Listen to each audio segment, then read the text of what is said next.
আজকে 19শে এপ্রিল সকাল 11:38 Times of ইন্ডিয়ার এই খবরটা দেখুন।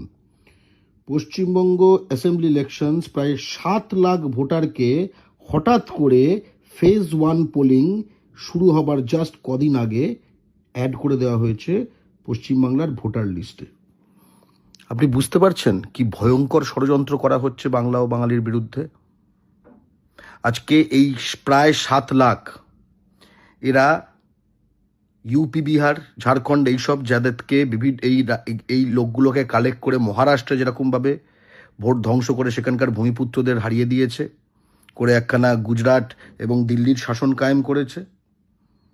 আপনি বুঝতে পারছেন যে পশ্চিমবঙ্গের মাটিতে এই মুহূর্তে কত ইউপি, বিহার, ঝাড়খণ্ড, হরিয়ানা থেকে লোক ঢুকছে হু হু করে? 7 লাখ। আমরা তাকিয়ে তাকিয়ে দেখব?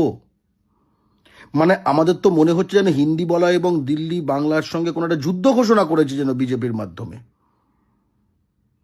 আজকে 7 লাখ মানুষ যখন ঢুকিয়ে দেওয়া হচ্ছে বেআইনিভাবে, মনে হলো কদিন আগে বললো যে ভোটার লিস্ট ফ্রিজ হয়ে গেছে, এক্সেপ্ট যে যারা ট্রাইব্যুনাল থেকে যে বাঙালি নাগরিকদের বাধ্য হয়েছে তাদের মধ্যে কেউ কেউ যদি ঢুকতে পারে। তাহলে ভোটার লিস্ট ফ্রিজ হয়ে যাবার পরে প্রায় 7 লাখ বহিরাগত কি করে পশ্চিমবঙ্গের ভোটার লিস্টে ঢোকে? এই প্রশ্ন করবেন না? আর এই প্রশ্ন করেই বা কি হবে? এর পথে প্রতিরোধ করে এর উত্তর দিতে হবে। আমরা এরকমভাবে পশ্চিমবঙ্গের রাজনৈতিক ভবিষ্যৎ ইউপি, বিহার, ঝাড়খণ্ডের কিছু ক্রিমিনাল স্কাউন্ড্রেল যাদেরকে বেআইনিভাবে ভোটার তালিকায় ঢুকিয়ে দেওয়া হয়েছে বিজেপির দ্বারা, তারা ঠিক করবে।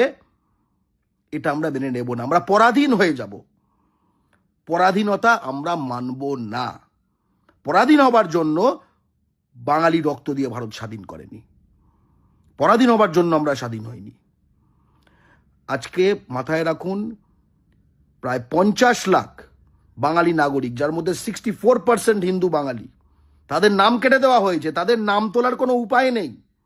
এদিকে ইউপি, বিহার, ঝাড়খণ্ড, হরিয়ানার প্রায় 7 লাখ লোক কোনো রকম স্ক্রুটিনি ছাড়া, কোনো রকম এই যে রাজনৈতিক দলগুলোকে বা এলাকায় বিএলও ফিএলও এইসব ছাড়া ভোটের জাস্ট কদিন আগে ঢুকিয়ে দেওয়া হয়েছে পশ্চিমবঙ্গের ভোটার লিস্টে। এটা ইয়ার কি হচ্ছে? এটা ভোট হচ্ছে?